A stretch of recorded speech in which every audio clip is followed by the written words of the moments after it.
Hi class, so we are starting our Kehinde Wiley self-portrait projects. So the first thing you got was your printed photograph that I took of you.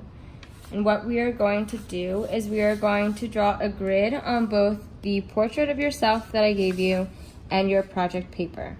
So the first thing we're going to talk about is how to use a ruler and use your math skills. So the first thing is looking at the ruler that you have and looking at where it starts. So if you don't see a 0 or a long line on the end of your ruler here, then the 0 of your ruler is at the edge of the ruler. If you see a 0 a little bit inward or a line that is a little bit longer, that means the 0 is actually on that line and not the end of your ruler. So that is very important to remember. Looking at your ruler and figuring out, is the 0 the edge of your ruler or the 0 a little bit inward? So my ruler is a little bit inward. And what you're going to do is we are going to take our ruler, line it up to the 0 on your paper. Now our papers are 9 inches by 12 inches. So you're going to make a mark at every 1 inch on every side of your paper.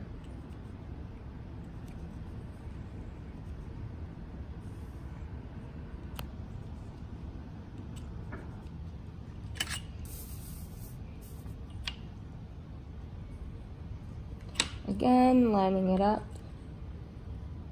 making a mark at the 1 inch, 2 inch, 3 inch, and so on.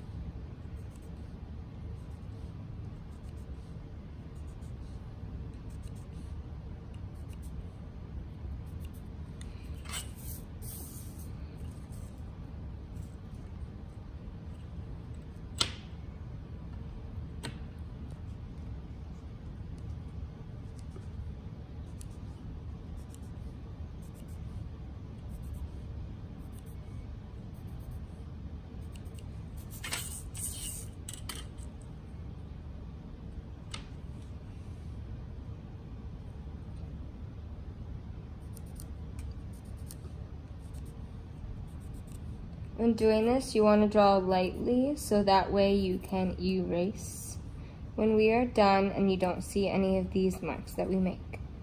Just like in the front of the room, it says draw light until you get it right. Alright, so now we have all of your 1 inch marks around your paper.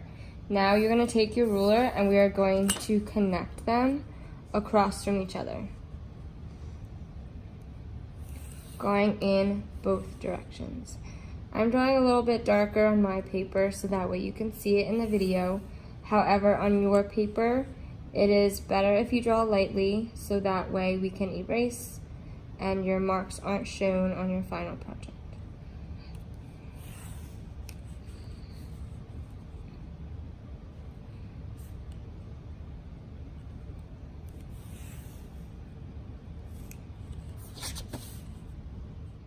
Okay, now that you have your grid drawn on both sides going this way and this direction, and all of your boxes are equal 1 inch squares, you are going to do the same exact thing on your portrait paper.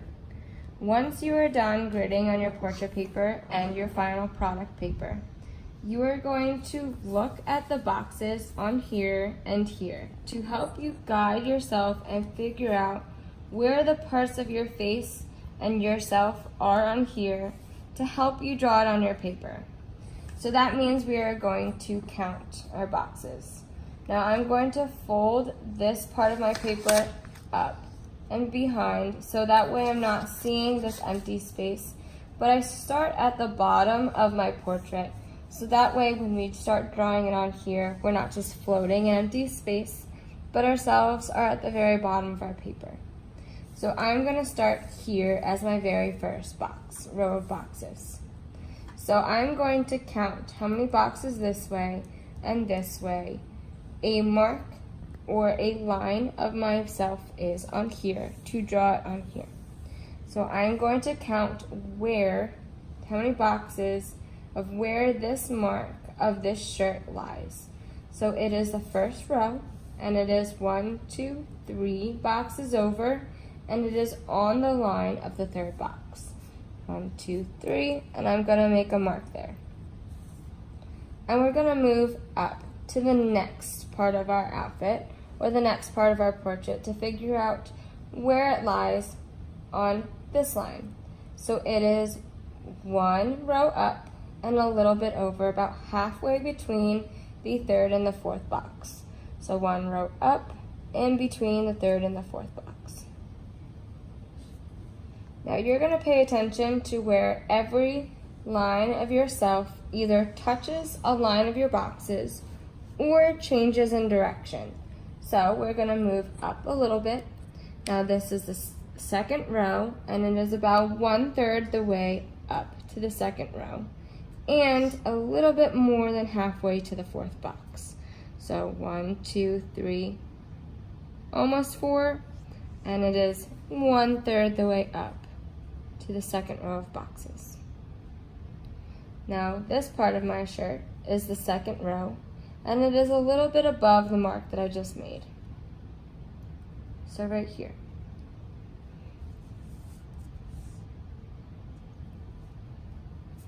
And then we're going to look at the next part of the shirt. And we're just going to continue following the same pattern, where we're looking at where our shirt and our clothes line up on our grid and making a mark. So that way we can start to connect the dots to start forming our portraits. Now, this mark right here is the mark at the top of this collar. So now we're going to look at where the next part of the collar goes. So it goes up a little bit and then over to the next box. Up a little bit, and it's on this line. And it continues to this line. And it kind of is at a curved line and not a straight line.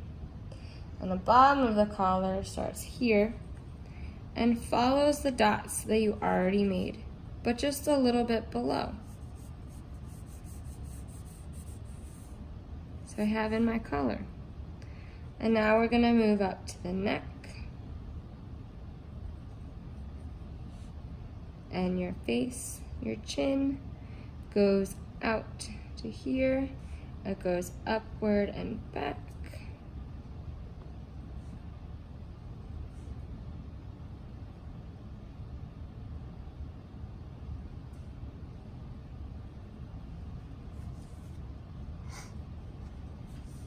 And again, connecting these dots.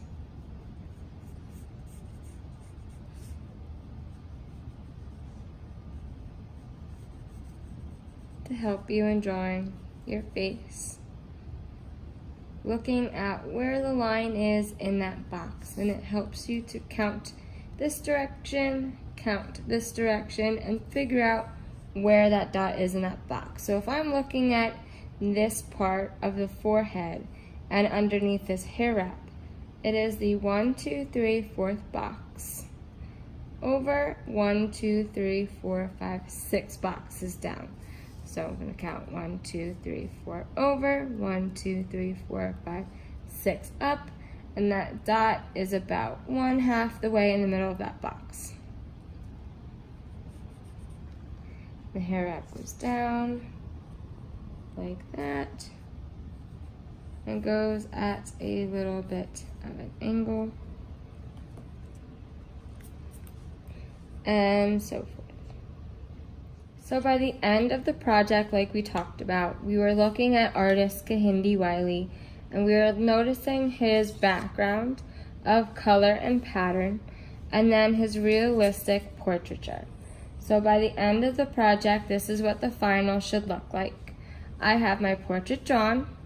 We'll talk about in another video how to do the wet wash and how to go back in with colored pencil, and then how to actually collage a background. But I just wanted to show you guys what a final product would look like after we started to draw our self-portraits. It should end up lining up with your self-portrait. If you put your project on top, it will end up lining up, and this is what the final product will look like.